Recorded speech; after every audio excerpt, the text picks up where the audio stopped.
खुलुमबाय बे समाव बड'लेण्ड इंखं टेलिभिजननि स्टुडिअ'आव आंनि हा ब्रह्म। दिनैनि गाहाय रादाबफोराव दङ। BKWSCखौ आबुङै दाफुंनांगौनि दाबिजों जनायाव धर्ना खालामदों खौसेथि बर' सुबुं आफादा। आमार सनार बांला दान्थे बिदान्थेखौ लानानै CM हिमन्त बिश्व शर्मानि हेंथायै धर्ना हान्जा। हायुङारि मानास हाग्रामायाव दावबायारिफोरनि अनजिमाया खमायलांदों। दानिया फैदो आबुं रादाबाव।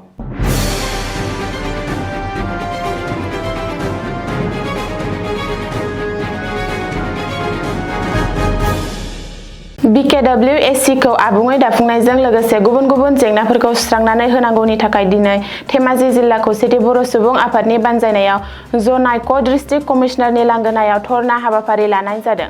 दिनै खौसेथि बर' सुबुं आफादनि बिथोन बादियै BTRनि बायजोआव थानाय आसामनि गुबुन गुबुन जिल्लायाव धर्ना हाबाफारि लानाय जादों।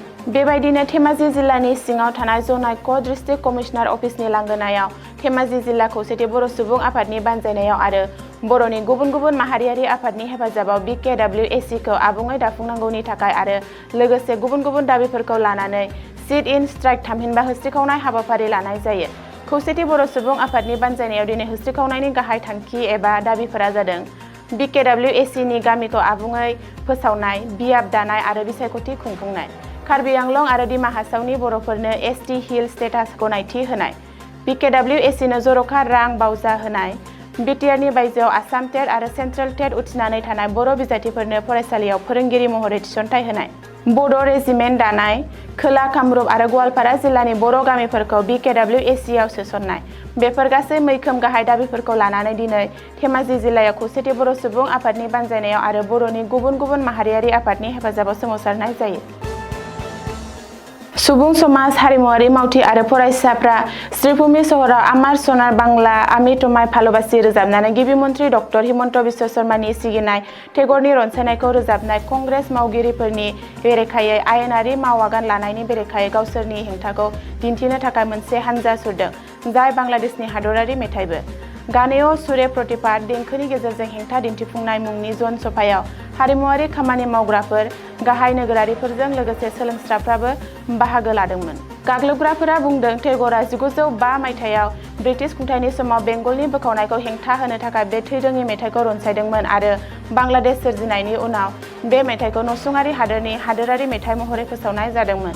टेगरनि मेथाइ रोजाबनाया माब्लाबाबो राष्ट्रहि खामानि जानो हाया आरो थांनाय समफोराव गाहाय मन्त्रि नरेन्द्र मदिआबो बे मेथाइखौ मुंख'दोंमोन होनना सोमावसारगिरिफोरा बुंदों। दान्थे बिदान्थेया सोमजियो जेब्ला सासे गागि कंग्रेस दैदेनगिरिया पार्टीनि मोनसे मेल जथुमानि समाव दोंसे दोंसे मेथाइखौ रोजाबो। गिबि मन्त्रि डक्टर हिमन्त बिश्व शर्माया बुङो दि कंग्रेसनि मावख'नि सिङाव बांलादेशनि माहारियारि मेथाइ रोजाबनाया मोनसे गोख्रों आयदा आरो कंग्रेसनि मेलाव नुजाथिफैनाय सुबुंफोरनि बेरेखायै राष्ट्रनि केस होनो हुमखि होयो। बे बाथ्राखौ लानानै श्रीभूमि पुलिसनो FIR होनाय जादोंमोन, नाथाय बेनि उनाव जेबो राहा लानाय नुनो मोननाय जायाखै। हार्टथ्रब जुबिन गार्गनि सोमोनांथाव थैनायाव गोहोम गोग्लैदों रायजोनि दावबायथाय ओनसोलाव। काजिरङा, पबितरानि उनावनो हायुङारि मानास हाग्रामायावबो जुबिन गार्गनि थैनायनि गोहोमा गोग्लैदों। सासे सानै गुबुन हादरनि दावबायारिया हायुङारि मानास हाग्रामायाव दावबायफैदोंब्लाबो हादरनि एबा जायगानि दावबायारिफोर गैया। मख'नो गोनांदि मानासआव दावबायथाय बोसोर बेखेवजेननायनि उनावनो गुबुन हादरारि दावबायारिफोरनि बोहैनायखौ नुनो मोनोमोन। नाथाय देग्लाय गोबां दावबायारिफोरा बन्द' खालामदों मानास दावबायनायखौ।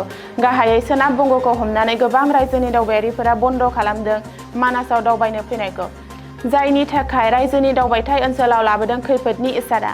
मख'नो गोनांदि हार्टथ्रब जुबिन गार्गआ मानासखौ लानानै गोबां बिथांखि लादोंमोन।